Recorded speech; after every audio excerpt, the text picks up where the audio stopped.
안녕하세요. 주식유치원 야노주의 김파고입니다. 오늘 공모주 투자 실전반 영상에선 중복 청약이 가능한 막차를 탄 크래프톤, 과연 공모주 청약을 통해서 돈을 벌 수 있을지 따져보는 영상입니다. 먼저 결론부터 말씀드리면 저는 크래프톤이 공모가 상단인 55만 7천원, 즉 예정 시가총액 28조 8천억 원으로 공모가가 결정된다면 상장일날 먹을 수 있는 게 많아 보이지는 않아 보입니다. 국내 3대 게임 업체라고 할 수 있는 NC소프트의 시가총액 28조 원, 넷마블이 11.5조 원, 그리고 일본에 상장된 넥슨이 22조 원인 걸 감안했을 때의 얘기죠. 크래프톤의 공모주를 통해서 많은 수익을 벌 수 없다고 생각하는 것과는 별개로 당연히 모두들 공모주 청약을 준비하실 텐데요. 자, 크래프톤 공모주 청약에 있어서 알아야 할 사항 등을 지금부터 하나씩 차근차근 살펴보겠습니다. 먼저 다들 아시다시피 크래프톤은 중복 청약이 가능합니다. 그 이유는 크래프톤이 증권 신고서를 6월 16일 지난주 수요일날 제출했는데 금융위원회는 6월 20일부터 증권 신고서를 제출한 경우에 한해서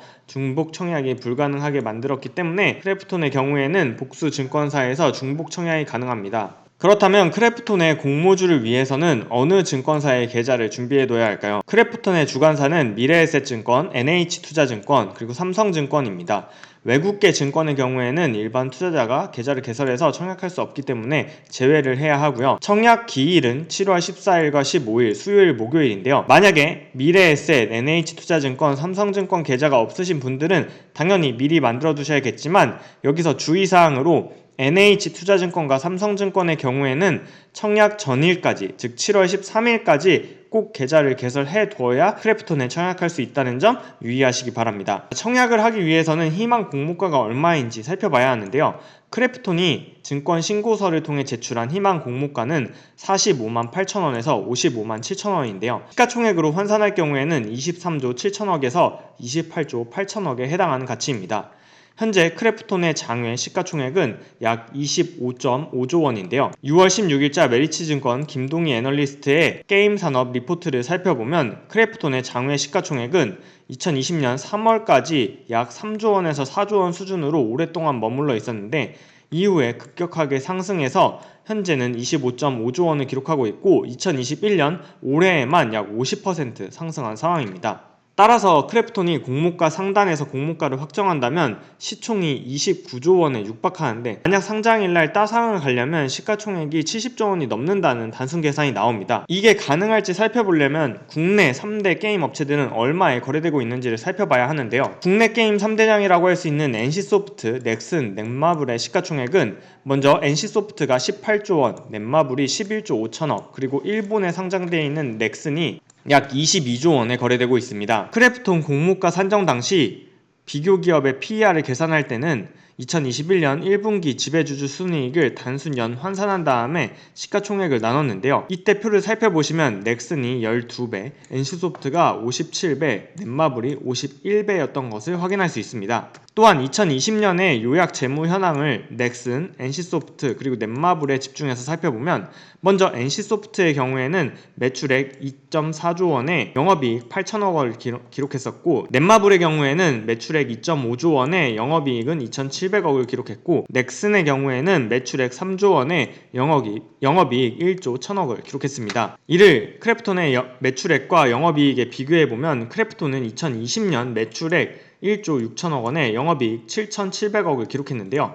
2021년 1분기에는 매출액 4,600억에 영업이익 2,270억을 기록한 상황입니다. 크래프톤이 장외 시가총액이 2019년부터 2021년까지 급격하게 상승할 수 있었던 건 2017년 배틀그라운드의 성공 이후 매출액이 3천억 원에서 2020년 1조 6천억으로 5배 성장했고 순이익 역시 적자에서 5,500억 원까지 성장했기 때문입니다. 결국 크래프톤의 주가는 과거 3년 동안의 성장을 앞으로도 이어나갈 수 있을지가 핵심인데요. 회사의 현재 주요 라인업은 다들 알고 있는 배틀그라운드가 회사의 매출과 수익을 이끌고 있으며 기대작으로는 테라와 엘리온이 있습니다. 회사는 현재 개발 중인 게임으로 투자 설명서에 아래와 같은 12개의 게임을 개발하고 있다고 밝혔는데요. 이러한 게임들 중 어떤 것이 넥스트 배틀그라운드가 되어서 매출과 영업이익의 성장을 이끌지가 관건이 될 것입니다. 그렇지만 개발 중인 게임의 미래 성공은 예측 영역이 아니겠죠. 따라서 결국 우리가 할 수 있는 건 크래프톤의 공모가를 경쟁 업체들과의 시가총액으로 비교해야 하는데 비교해 본 결과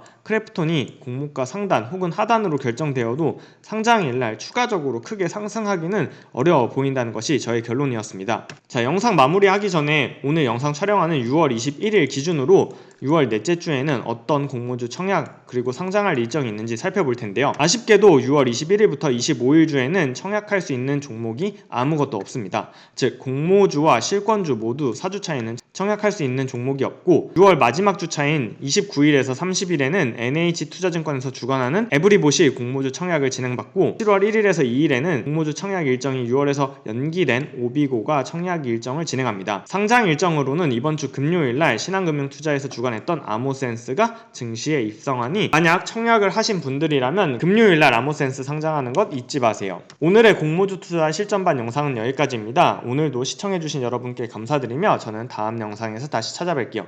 그럼 다음 영상에서 만나요. 안녕.